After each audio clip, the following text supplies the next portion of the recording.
ఏ పిల్లం కావాలంటావు?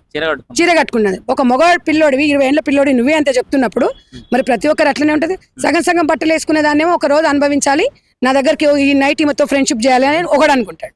కానీ చీర కట్టుకున్న ఆడదాన్ని జీవితాంతం నా పక్కన ఉండాలని కోరుకుంటారు. అలాంటి భారతదేశం మన స్త్రీలను ఒక తెలంగాణ బిడ్డగా, ఒక ఆంధ్రప్రదేశ్ ఉమ్మడి ఆంధ్రప్రదేశ్ ఒక మహిళల తరపున నేను ఒక్కటే చెప్తున్నా, ఇలాంటి చెత్త దానికి ఎవరు సపోర్ట్ చేయకండి. ఎందుకు అనంటే అమెరికా పోతే కూడా చీర కట్టుకుంటే ఆరు ఇండియన్ అని అడుగుతారు. చీర కట్టుకొని పోతే ఇండియనే కదా, అదొక బ్రాండ్. అదే అనసూయలాగా బిగినీలు వేసుకొని పోతే హాయ్ డార్లింగ్ అంటారు, మనల్ని అంటారు నమస్తే అంటారు. ఈ రెండు తేడా ఇదే ఉంటది.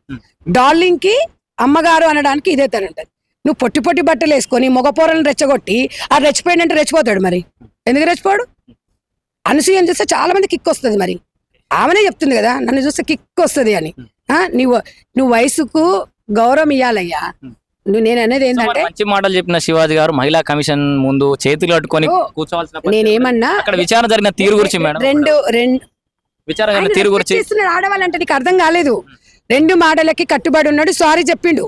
ఎంత చక్కగా ఆయన అంటుండు. గతంలో ద్రౌపది చీర వస్త్రాధారణ జరిగినప్పుడు యుద్ధాలు జరిగినాయి. ఇక్కడ శివాజీ బట్టలు నిండి గప్పుకోమంటే యుద్ధాలు జరుగుతున్నాయి. ఇది దీనికి విచారణ చేయాల్సిన అవసరం ఉండేనా మేడం? అన్ని కెమెరాలు మీడియా తన్మయ్ ఈ వీడియో ఒకసారి ఒక్క నిమిషం నీకు నేను అవన్నీ ఉద్దేశించి అబ్బాయి మాట్లాడిండు. ఆ అబ్బాయి 100% కరెక్టే మాట్లాడి 2 మాటలు దొరికినాయి. ఆ 2 మాటలు ఎట్లా అంటే అనేటప్పుడు కొన్ని అసలు ఆ 2 మాటలు కూడా చిగిరి చిగిరి చిగిరి అని మన రామ్ చరణ్ దాంట్లో ఉంది, అందులో సామాన్లను ఉంది.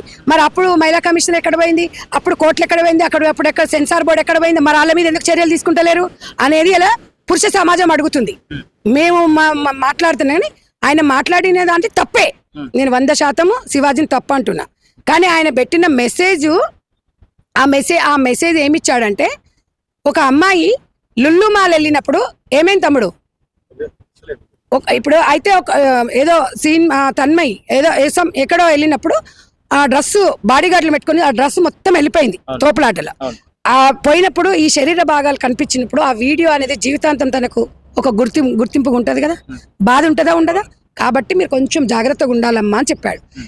బట్టలు నిండిగా వేసుకోరమ్మ, ఆయన చీరనే కట్టుకోరమ్మనిలే, పంజాబీ బయటకు వెళ్ళేటప్పుడు నీట్గా ఉంటే మిమ్మల్ని చూసి ఇన్స్పైర్ అవుతారు కదా.